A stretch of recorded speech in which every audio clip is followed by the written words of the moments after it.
इसमें आप रुकेंगे नहीं, आप और अधिक सक्रिय हो जाएंगे, किंतु वो सक्रियता अब चिंता, तनाव, डिप्रेशन लेकर नहीं आएगी, क्योंकि आप ये जानने लगेंगे कि सब कुछ यहाँ पर एक विधिवत तरीके से होता चला जाता है, आपका होना परिपूर्ण है। जीवन में संघर्ष क्यों आता है? क्योंकि हम अपने आप को साबित करने लग जाते हैं। एक होता है कि अहंकार को हम इस तरह से समझेंगे, स्वयं को साबित करना। हमेशा से किसी कंपनी में, अपने परिवार में, अपने दोस्तों के सामने हम हमेशा से चाहते हैं कि मैं पहला हूं या मुझे जाना जाए। ये शाश्वत नियम कहता है कि इस जानने में भी कुछ नहीं रखा, लोग आपको जान लेंगे, इससे क्या, आप कितने आनंद में हैं ये कीमती है, आप इस रहस्य के साथ कितने घुले हुए हैं ये कीमती है। जितना आप करुणाशील होंगे, आपने सत्यनिष्ठ व्यक्ति को देखा, जो व्यक्ति बहुत सत्यवादी होता है, सिर्फ बोलने से नहीं, सत्य का मतलब होता है उसका पूरा जीवन प्रक्रिया एक सुव्यवस्थित ढंग से चलती है, जो बहुत परवाहपूर्ण है। सत्य का मतलब सिर्फ वही नहीं होता कि झूठ नहीं बोलना, ये सच है। सत्य का मतलब होता है एक ऐसा मार्ग का चुनाव करना जो बहुत अधिक शाश्वत है, जो आप में सेटिस्फिकेशन लेकर आता है कि आपने सही करा, आपने सही जिया। ये जीवन के मायने हैं, इसको कैसे जिया जाए, इसमें ये आपकी खोज का विषय है, आपको बना बनाया नहीं मिलने वाला। और यदि आप इतना भी नहीं सोचते तो मुझे समझ नहीं आता कि आप क्या कर रहे हैं। तो सहजता के लिए ज़रूरी है, मैं पीछे पढ़ रहा था, एक चीन तकनीक बहुत कीमती है, जिसमें सांस लेने की प्रक्रिया सीने से ना करके हमारे पेट से करी जाती है। मैंने इसके बारे में पढ़ा था और ये बहुत कारगर है जीवन में हमारे आसानी लेकर आने के लिए। अभी पिछले कुछ दशकों से हमारे लिए सीना बहुत महत्वपूर्ण हो गया, हमारी छाती जो है वो बहुत महत्वपूर्ण हो गई, चाहे वो मेल हो, चाहे वो फीमेल हो, चाहे वो पुरुष हो, चाहे स्त्री हो। हम सभी चाहते हैं कि हमारा सीना चौड़ा हो, बड़ा हो। इसके लिए हम क्या करते हैं कि पेट में सांस नहीं जाने देते और हम अपने सिर्फ सीने से सांस लेते हैं, सिर्फ हमारे फेफड़ों में ही हवा भरते हैं। जबकि ये प्रक्रिया सहजता के लिए, आपने एक बच्चे को जब आप देखेंगे तो बच्चा जब सांस लेता है तो उसका पेट ऊपर नीचे होता है, वो सहजता के कारण। यही सांस लेने की सहज प्रक्रिया है।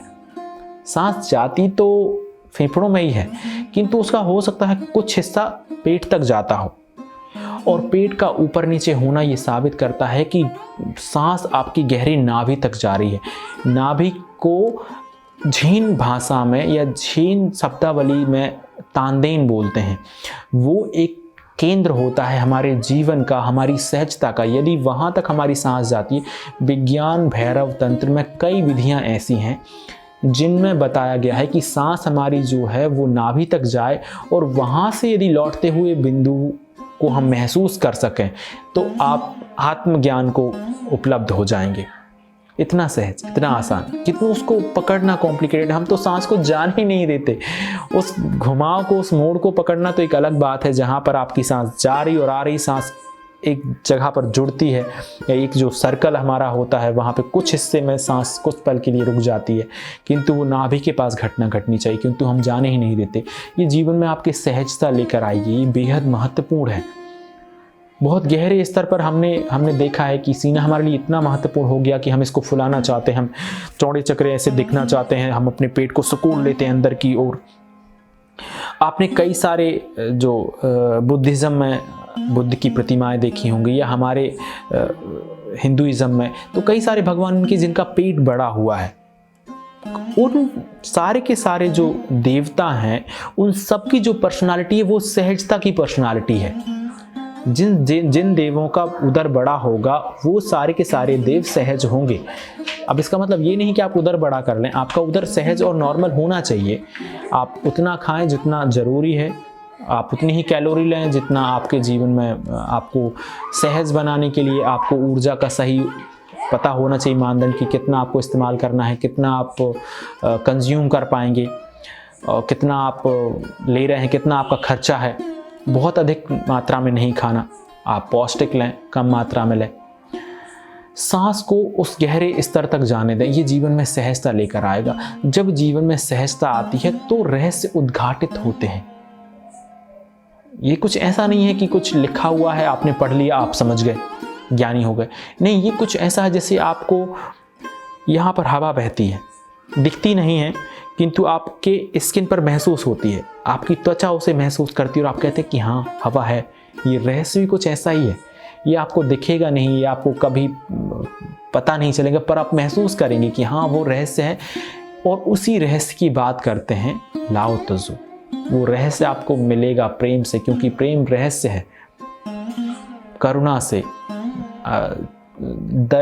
करुणा बहुत महत्वपूर्ण भाव, मैं दया का यूज़ नहीं करता, दया शब्द थोड़ा सा कॉम्प्लिकेटेड है और ये उतने अच्छे दर्जे का शब्द नहीं है, क्योंकि इसकी उच्चतम अवस्था जो दया की है वो है करुणा।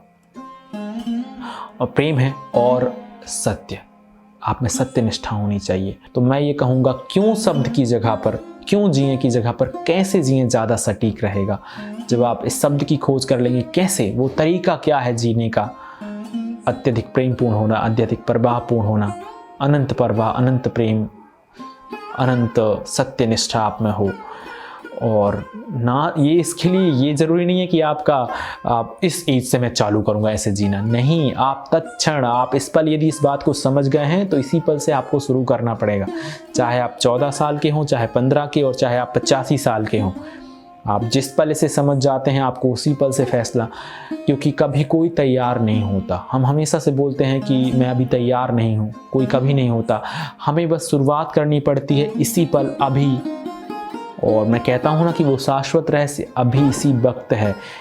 जैन कहता है कि तुम चले नहीं कि तुम चूके, चलना नहीं है, ये रास्ता ही ऐसा, यहाँ रास्ते पर खड़े होना ही मंजिल पर खड़े होना है। यहाँ रास्ता और मंजिल एक हो जाते हैं, ये इसकी कमाल की बात है। इस सिद्धांत की, इस रहस्य की, शाश्वत रहस्य की बहुत कीमती बात है कि यहाँ पर आप होना, आपका पहुँचना है। आप यहाँ पर खड़े हो रहे एक रास्ते पर, जैसे ही हम रास्ते पर पहला कदम रखते हैं हम मंजिल पर पहुँच जाते हैं, क्योंकि मंजिल और रास्ता एक ही हैं, वो जुड़े हुए हैं। एक तरीके से हम कह सकते हैं कि मंजिल बड़ी दूर है, किंतु यदि आपने एक कदम बढ़ा दिया तो मतलब आप मंजिल तक पहुंच ही गए हैं। और ये तो वही रास्ता है कि हम मंजिल और रास्ता सेम हो जाते हैं। यहाँ पर आपने कदम बढ़ाया नहीं कि आप मंजिल पर हैं, और आप कदम बढ़ाना भी नहीं, आपको सिर्फ वहाँ होना है। आपको जैसे ही महसूस होता है आप बस उस रहस्य के साथ जुड़ जाते हैं। तो थोड़ी अजीब बात है किंतु बहुत कीमती। ये चिंतन की बातें हैं। जब हम बात करते हैं तो मैं स्वयं भी चिंतन करता हूँ, और आपको भी इस पर सोचना चाहिए कि वो क्या तरीका है जीने का जो सबसे बेहतर है आपके लिए। किसी और का कॉपी नहीं करना है। जब हम सहज होते हैं, जब हम लक्ष्य रहित होते हैं, हमें किसी लक्ष्य की जरूरत नहीं। आप परिपूर्ण हैं अपने आप में। जीवन में तनाव इसीलिए आता है क्योंकि हमें लगता है कि हमें कुछ करना पड़ेगा तब हम परिपूर्ण होंगे, हम अपने आप को साबित। मैं कई सारे मोटिवेशनल स्पीकर को सुनता हूँ, वो जीवन में इतना तनाव और संघर्ष भर देते हैं किसी व्यक्ति में। वो एक अच्छा काम कर रहे हैं पर उन्हें नहीं पता कि उन्होंने किसी के जीवन को किस हद तक बर्बाद कर दिया है। उन्हें नहीं पता कि उन्होंने एक व्यक्ति की सहजता खो दी, वो उसकी सरलता को खो दिया। उस व्यक्ति ने उनको सुनकर कि जीवन में कुछ बनूं, सफल बनूं। ये व्यक्ति कैसा है? ये बोलता है कि मैं हारा नहीं क्योंकि मैंने जीतना नहीं चाहा। तो मैं कहूँगा ये सबसे अच्छा तरीका है जीतने का। तो आप सभी ने इतना स्नेहपूर्ण सुना, प्रेमपूर्ण सुना, उसके लिए बहुत धन्यवाद। आप सभी के अंदर उपस्थित परमात्मा को मेरा प्रणाम।